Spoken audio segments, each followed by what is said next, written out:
Michelangelo, sculptor, painter, architect, and all around Renaissance legend. From the breathtaking Sistine Chapel ceiling to the towering David, his masterpieces have stood the test of time. But what's the real story behind the man who shaped the art world forever? Today on Wiki Review Weekly, we're diving into Michelangelo's life, his most famous works, and we're going to see what Wikipedia has to say about it. Each week on Wiki Review Weekly History, we select a historical topic that happened this week in history, and we read through the Wikipedia article and then assess if the Wikipedia article is accurate and academically sound. Afterwards, we spin the wheel to find out what next week's topic is going to be. If you like us, please like and subscribe to this channel and follow us on Patreon at Wiki Review Weekly. Let's go. All right, so right off the bat, I'm going to be reading the Wikipedia article of Michelangelo, and he has a very long name. And I want to apologize in advance that there's a lot of Italian names in here that I think I'm going to mispronounce, but I'm going to try my best. So let's get started. Already a great start right there. Michelangelo de Lodovico Buonarroti Simoni. Born on March 6, 1475, and died February 18, 1564. He was known as Michelangelo. He was an Italian sculptor, painter, and architect, and poet of the High Renaissance. Born in the Republic of Florence, his work was inspired by models from classical antiquity and had a lasting influence on Western art. Michelangelo's creative abilities and mastery in a range of artistic arenas define him as an archetypal Renaissance man, along with his rival and elder contemporary Leonardo da Vinci. Given the sheer volume of surviving correspondence, sketches, and reminiscences, Michelangelo is one of the best documented artists of the 16th century. He was lauded by contemporary biographers as the most accomplished artist of his era. Now, Michelangelo achieved fame relatively early. Two of his best-known works, the Pieta and David, were sculpted before the age of 30. And although he did not consider himself a painter, Michelangelo created two of the most influential frescoes in the history of Western art, which are the scenes from Genesis on the ceiling of the Sistine Chapel in Rome and the Last Judgment on its altar wall. His design of the Laurentian Library pioneered Mannerist architecture, and at the age of 71, he succeeded Antonio de Sangallo the Younger as architect of St. Peter's Basilica. Michelangelo transformed the plan so that the western end was finished to his design, and as was the dome, with some modifications after his death. Now, Michelangelo was the first Western artist whose biography was published while he was alive, and that is citation number 13. We'll take a look at that later. There were actually 3 biographies that were published during his lifetime. Now, Michelangelo was born on March 6 of 1475 in Caprice, known today as Caprice Michelangelo, a small town situated in Valtellina near Arezzo, Tuscany. Wow, I'm hoping that I'm doing better with pronouncing these words. Anyway, several months after Michelangelo's birth, the family returned to Florence where he was raised. And as a young boy, Michelangelo was sent to the city of Florence to study grammar under the humanist Francisco de Urbino, and Michelangelo showed no interest in his schooling and preferred to copy paintings from churches and sing the companies of other painters. Now, Florence was at that time Italy's greatest center of the arts and learning. Art was sponsored by the Signoria, the town council, the merchant guilds, and the wealthy patrons such as the Medici and their banking associates. The Renaissance, a renewal of classical scholarship and the arts, had its first flowering in Florence. Now, from 1490 to 1492, Michelangelo attended the Platonic Academy, a humanist academy founded by the Medicis. There, his work and outlook was influenced by many of the most prominent philosophers and writers of the day, including Marsilio Ficino, Pico della Mirandola, and Poliziano. At this time, Michelangelo sculpted the reliefs Madonna of the Stairs and the Battle of the Centaurs. Michelangelo worked for a time with the sculptor Bartoldo di Giovanni, and when he was 17, another pupil, Pietro Togriano, struck him on his nose, causing the disfigurement that is conspicuous in the portraits of Michelangelo. That's weird because I've seen portraits of Michelangelo and I have never once taken note that he has a deformed nose. In the slideshow that is up on the screen, I have a little I don't know if it's a self-portrait. I think it's a drawing by another artist that is on slideshow, and I don't know. I've never noticed that he had a deformity on his nose. There is a citation there. It's number 25, and I'm going to look that up later because that's something I didn't know. Anyway, Lorenzo de' Medici's death on April 8th, 1492 changed Michelangelo's circumstances. He left the security of the Medici court and returned to his father's house.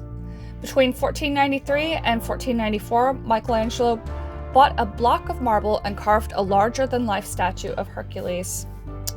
In 1494, the same year, the Medici that were expelled... Bleh, let me say that again.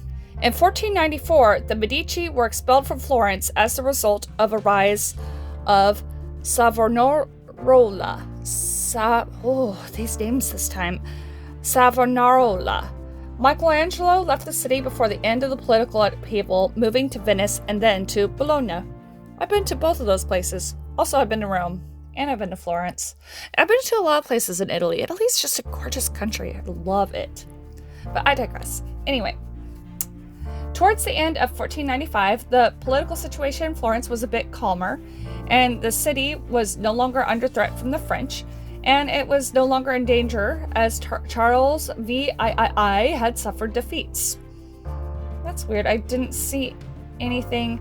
I have edited down this Wikipedia article, but I actually thought this whenever I was reading through it the first time. When I read through the Wikipedia article, I didn't see anything about it being under threat by the French. And I think that's a weird thing to be leaving out of the Wikipedia article, and that's probably something that should be added into this article. So for academic clarity, if anybody wants to go onto the Wikipedia article and go a little bit more into detail about the French and about how it was threatening the city, that would be very helpful because it just pops us out of nowhere in this sentence. And even though, as I said, I've taken this and I've lowered it down, so I'm not reading the entire article, there still wasn't really anything about the French. So anyway, very random. As I was saying, Michelangelo then returned to Florence, but he received no commissions from the new city government under Savonarola, and he returned to the employment of the Medici. Michelangelo arrived in Rome on the 25th of June, 1496. June 25th, that's my birthday. Anyway, he returned at the age of 21, and on July the 4th of the same year, he began work as a commission for Cardinal Riario, an over life-size statue of the Roman wine god Bacchus. Upon completion, the work was rejected by the cardinal and subsequently entered the collection of the banker Jacopo Galli from his garden. I put it in the garden. Interesting. In November 1497, the French ambassador of the Holy See, Carl Jean de Bejeres Lagrales, commissioned him to carve a Pieta, a sculpture showing the Virgin Mary grieving over the body of Jesus. I've actually seen it. It's very impressive. It was soon to be regarded as one of the world's greatest masterpieces of sculpture, which, yeah, that tracks. It's absolutely gorgeous. It's now also located in St. Peter's Basilica. And Michelangelo later returned to Florence in 1499. Michelangelo was asked by the consuls of the Guild of Wool to complete an unfinished project that had begun 40 years earlier by Agostino de Dulcio, a colossal statue of Carrara marble portraying David as a symbol of the Florentine freedom to be placed on the gable of Florence Cathedral. Michelangelo... Oh! Did you guys hear that? There's a little meow in the background. The cat named Dio, who I feature in my shorts, he just came and said meow. He is the gray Bengal, and if you actually go further into my Wiki Review shorts, you will see him rolling around on a wheel, as well as my other 2 cats and my dog. So anyway, he just made an appearance and said meow. Back to the David. Michelangelo responded by completing his most famous work, the statue of the David, in 1504.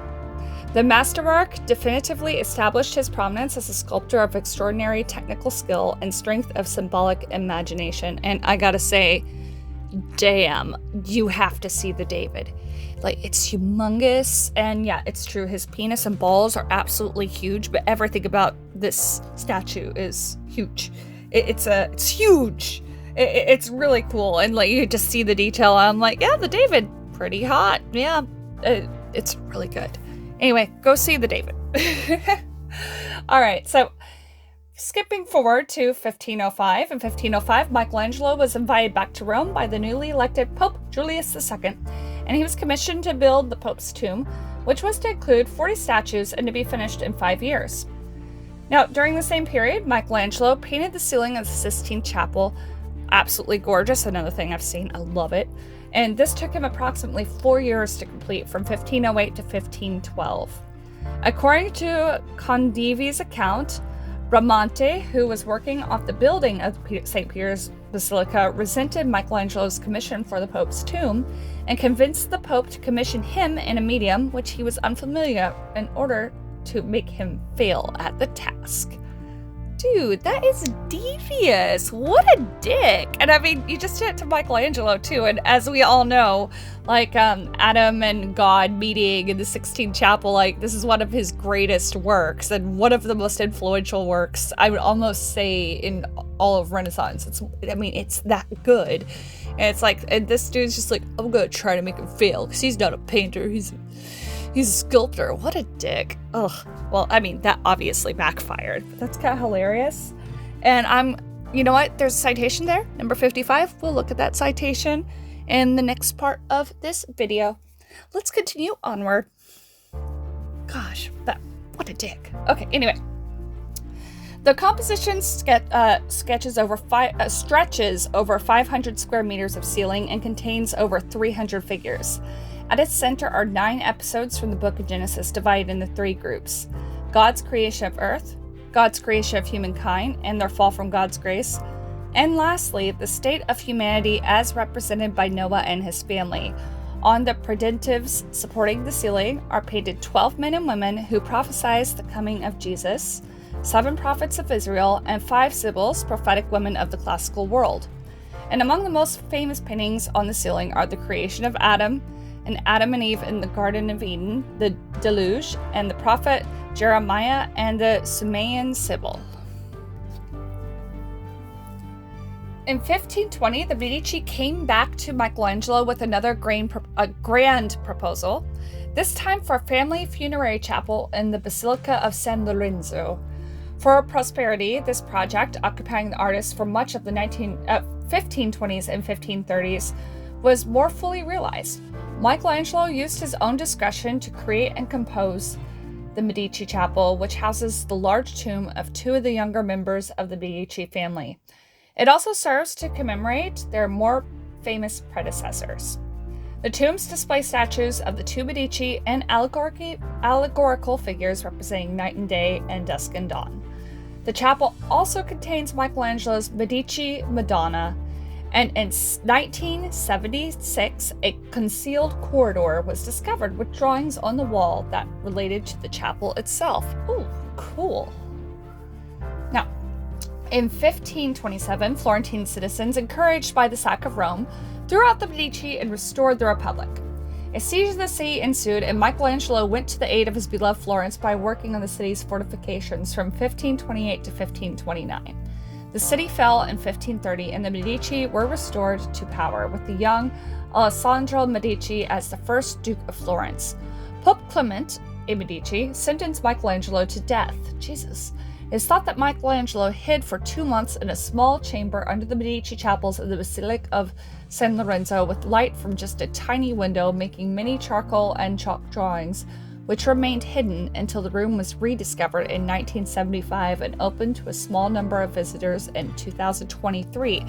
That is so recent. Oh my gosh, I want to go view the secret rooms. Though I will say I'm a little bummed that there's no citation right there. I think there needs to be more citations. Like, this is a very long article, and there's an okay amount of citations, but like for a fact like that, they just like drop that, here's a hidden room, bitch. And then like no citation? Come on, guys. We can do better than that. Anyway, Michelangelo was eventually pardoned by the Medicis, and the death sentence was lifted so that he could complete work on the Sistine Chapel and the Medici family's tomb. He left Florence for Rome in 1534, but despite Michelangelo's support of the Republic and resistance to the Medici rule, Pope Clement reinstated an allowance that had previously granted the artist and made a new contract with him over the tomb of Pope Julius. Shortly before his death in 1534, Pope Clement the VII 567, so 7th, commissioned Michelangelo to paint a fresco of the Last Judgment on the altar wall of the Sistine Chapel. The fresco depicts the second coming of Christ and the judgment of the souls. Michelangelo ignored the usual artistic conventions in portraying Jesus, showing him as a massive, muscular figure, youthful, beardless, and naked. He is surrounded by saints, among whom St. Bartholomew holds. Yes, meow, meow, meow. Dio's still here, meowing up a storm. Yeah, thank you. Do you like St. Peter's Basilica? The Last Judgment? Yeah? Meow, meow, meow. I'm gonna keep reading, is that okay? Yeah. Back. Anyway, check out the cats on the shorts. This is why I feature them. They end up meowing in the background all the time. Or barking, in the case of my dog. My dog does not meow. Anyway, great tangent, Kaylee. Moving on. So, Jesus, massive, naked, beardless. He's surrounded by saints, and among whom St. Bartholomew holds a drooping flayed skin, bearing the likeness of Michelangelo. That is very weird. The dead rise from their graves to be consigned either to heaven or to hell. Once completed, the depiction of Christ and the Virgin Mary naked was considered sacrilegious, and Cardinal Carafa and Monsignor Cernini, Mantua's ambassador, campaigned to have the fresco removed or censored, but the Pope resisted. Oh wow, Pope, okay. At the Council of Trent, shortly before Michelangelo's death in 1564, it was decided to obscure the genitals, and Daniele de Vortera, an apprentice of Michelangelo, was commissioned to make the alterations. An uncensored copy of the original by Marcello Venusti is in the Capodimonte Museum of Naples. Oh wait, I've been to that museum. Did I see that? I don't remember seeing that. I've been to that museum. Oh my, okay. Meow, yeah, that's right, Dio, meow. Now, while still working on the Last Judgment, Michelangelo received yet another commission for the Vatican. This was for the painting of two large frescoes in the Cappella Patolina, depicting significant events in the lives of the two most important saints of Rome, the conversion of St. Paul and the crucifixion of St. Peter. Like the Last Judgment, these two works are complex compositions creating a great number of figures. In 1546, Michelangelo was appointed architect of St. Peter's Basilica, Rome. The process of replacing the Constantinian Basilica of the 4th century had been underway for 50 years, and in 1506, foundations had been laid to the plans of Bramante. Successive architects had worked on it, but little progress had been made. Michelangelo was then persuaded to take over this project. He returned to the concepts of Bramante and developed his ideas for a centrally planned church, strengthening the structure both physically and visually. The dome, not completed until after his death, has been called by Bannister Fletcher the greatest creation of the Renaissance. And as construction was progressed on St. Peter's, there was a concern that Michelangelo would die before the dome was finished, which, I mean, they just said that's literally what happened, right? However, once building commenced on the lower part of the dome, the supporting ring, the completion of the design, was inevitable. Michelangelo died in Rome at the age of 88 on February the 18th, 1564, leaving behind an artistic legacy that we still revere today. And that, fair viewers, is Michelangelo. So stick around, we're going to do a quick little ad break. And if you don't mind, please try to subscribe to my channel. I am trying to reach a goal of 1,000 subscribers, and I'm nowhere near that, and I could really use your help. So please like and subscribe to this video, and stick around. We're going to go through 3 different citations and assess it for its academic validity, and how I think that this Wikipedia article did as far as a researcher's point of view goes. And then we're going to spin the wheel and see what type of topic we're going to cover on next week's episode. Stick around. Hi everyone. If you like what you heard today, then I would really appreciate if you could like and subscribe to our channel. We have a goal to hit 1,000 subscribers, and I need your help to do it. So please hit those buttons below, like us, subscribe us, share us with your friends. And if you want to help us out in another way, you can check us out on Patreon at patreon.com/WikiReview. I am an academic researcher, a performing artist, and a visual artist. If you would like to support me by supporting some of my art, please go onto my Etsy store. I have a link for my Etsy store above, as well as a few pictures of some of the work that I've done. In fact, one of my paintings is hanging up right behind me. It's my favorite painting of an owl, and I'll put an image of that up on the screen. So by all means, please like and subscribe our channel. Consider supporting us on Patreon or me on Etsy, and let's continue. So now that we're looking at the citations, the first thing I want to point out is at the very top where it says references. A Wikipedia article actually has a little warning that says that this article has an unclear citation style and that the references used may be made clear with a different or consistent style of citation or footnoting. And this note was made rather recently in December of 2024, and I have to say I have to agree, because if you remember what I was reading, I chose out 3 citations. The citations are numbers 3, 25, and 55.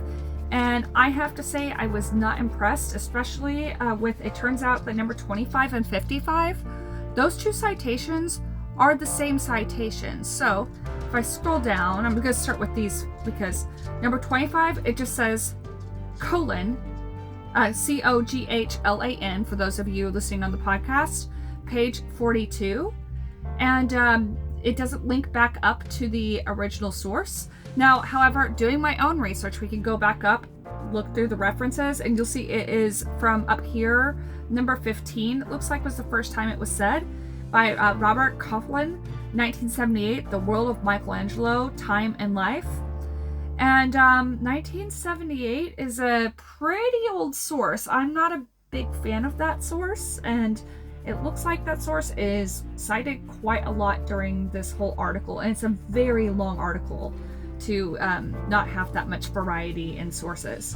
You'll also notice if you're just scrolling, if you're looking on screen, we have another book that was from the 1980s. There is one further down that is from 2012. It is Art and Anatomy in Renaissance Italy, Images from a Scientific Revolution by Domenico Lorenzo in 2012.